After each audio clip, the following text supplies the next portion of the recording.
ஐயப்பன், ஐயனார், முகுந்தன், வேலவன், ஆதிசிவன், காத்தவராயன், அதுக்கப்புறம் வீணு ஆரம்பித்து எதுவும் இல்லாமல் இருந்தது. சீனியர், இதுல என்ன இருக்குன்னு இப்படி பார்த்துட்டு இருக்கீங்க? ஒரு 7-8 பேர் இருக்கு. இதை ஏன் இப்படி பாக்குறீங்க? இதுல கரெக்டா சொல்லணும்னா 7 பேர் இருக்கு. இதுல மற்றபடி வேற எந்த விஷயமும் இல்லை. இதை ஏன் இந்த ஊருக்காரங்க மறைச்சாங்கன்னு தான் தெரியல. அவங்ககிட்டயே கேட்போம் சீனியர். சரி கேளு என்று குமரகுரு சொல்ல சிவா அவர்களிடம் கேட்கிறான். இங்க பாருங்க, இந்த கல்வெட்டுல அப்படி என்ன இருக்குன்னு இதை எங்க கிட்ட இருந்து மறைக்க பாத்தீங்க. இதுல எங்க ஊரை காவல் காக்குற வாரிசுகளோட பேர் இருக்கு சார். இந்த வெளியாட்கள் யாரும் பாத்துடக்கூடாதுன்னு காலங்காலமாக நாங்க பாதுகாத்துட்டு வரோம். ஆனா இன்னைக்கு வேற வழி இல்லாம உங்ககிட்ட காட்ட வேண்டியதா போச்சு. இதுல இருக்கிறவங்க யாரு? அதான் சொன்னேனே சார், காவல் வாரிசுன்னு. காவல் வாரிசுன்னு தெரியுது. அவங்க யாரு, எங்க இருக்காங்க, இங்க வர சொல்லுங்க. அவங்க யாரும் இப்போ உயிரோட இல்லை சார். என்ன உயிரோட இல்லாதவங்க எப்படி உங்க ஊரை காவல் காப்பாங்க? இதுல இருக்கிறது 7 பேரும் ஒரு தலைமுறையை சேர்ந்தவங்க இல்ல தம்பி, மொத்தம் 7 தலைமுறையை சேர்ந்தவங்க. நீங்க சொல்றது எனக்கு புரியல, கொஞ்சம் புரியுற மாதிரி சொல்லுங்களேன். இதுல இருக்கிற 7 பேரும் ஒரே வம்சத்துல பிறந்தவங்க. அதாவது கொள்ளு பாட்டன், பாட்டன், தாத்தா, அப்பா, மகன், பேரன், கொள்ளு பேரன், இவங்களெல்லாம் அந்த தலைமுறையில இருந்து இந்த தலைமுறை வரைக்கும் இந்த ஊரை காவல் காத்து வந்தவங்க. நீங்க சொல்றத பார்த்தா இவங்கெல்லாம் ஒரு குடும்பத்தை சேர்ந்தவங்க, அப்படித்தானே? ஆமா சார். சரி, இந்த ஊருக்கு எதுக்கு காவல்? என்ன சார் இப்படி கேக்குறீங்க?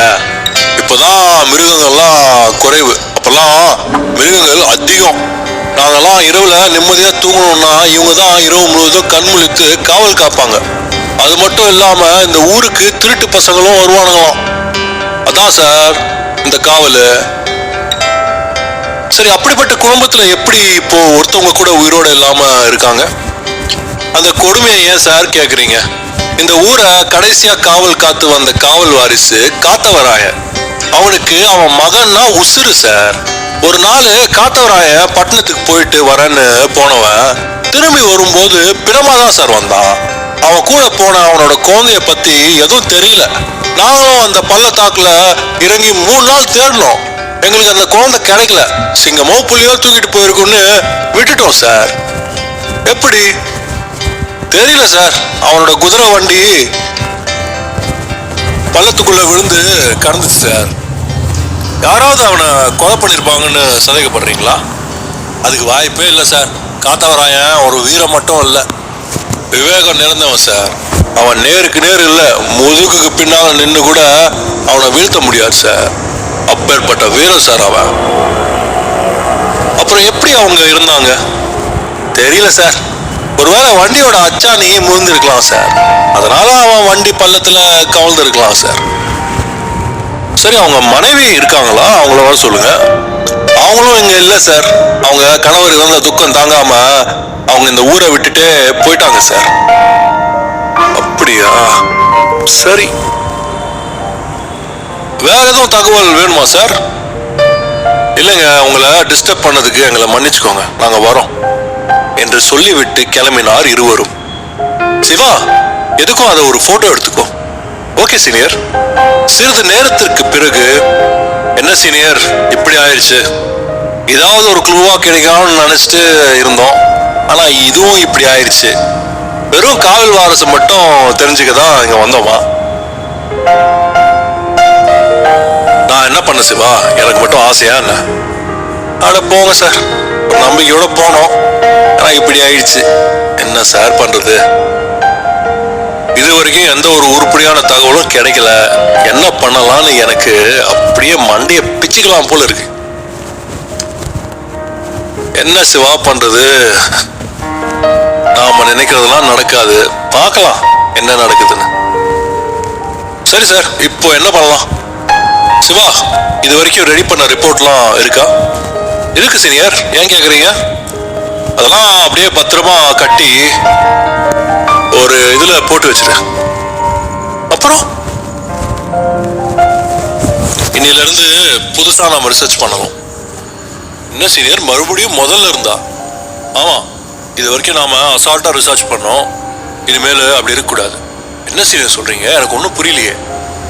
நான் என்ன சொல்றேன்னா, இது வரைக்கும் பண்ண ரிசர்ச் ரிப்போர்ட் எல்லாத்தையும் விட்டு விடுவோம். இனிமேல் புதுசா ஆரம்பிப்போம். ஒரு புள்ளி கூட விடாம ரிசர்ச் பண்ணுவோம். கண்டிப்பா ஏதாவது ஒரு க்ளூ கிடைக்கும். அப்படியும் எதுவும் கிடைக்கலனா? கிடைக்கும் சிவா, நம்பிக்கையோட முயற்சி பண்ணுவோம். சரி சீனியர். காலேஜ் கிளாஸ் முடிந்து அந்திதா வெளியே தானியாவிற்காக காத்து கொண்டிருந்தான். அப்போது பைக்காரன் அங்கே வந்தான். அந்திதாவை பார்த்து அவள் அருகே வந்தான் அவன். ஹாய். அவன் வந்து பேசுவதால் அந்திதா அவனிடம் பேசினாள். ஹாய் சொல்லுங்க. உங்க சிஸ்டர் கிட்ட சாரி கேட்டேன்னு சொல்லிருங்க. ஏன் சாரி? இல்ல, மார்னிங் டா போட்டு பேசின கோவத்துல டீ போட்டு பேசிட்டேன். அதான் சாரி கேட்டு போகலான்னு வந்தேன். ஓகே, சாரி சொன்னேன்னு உங்க சிஸ்டர் கிட்ட சொல்லிருங்க.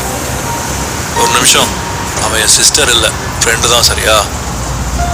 சரி சரி, ஓகே பாய், எனக்கு டைம் ஆச்சு, நான் கிளம்புறேன். ஓகே பாய் என்று அவன் சொல்லிவிட்டு அங்கிருந்து கிளம்பி விட்டான். அவன் அங்கிருந்து கிளம்ப தானியா அங்கே வந்து விட்டான். அவன்கிட்ட உனக்கு என்னடி பேச்சு?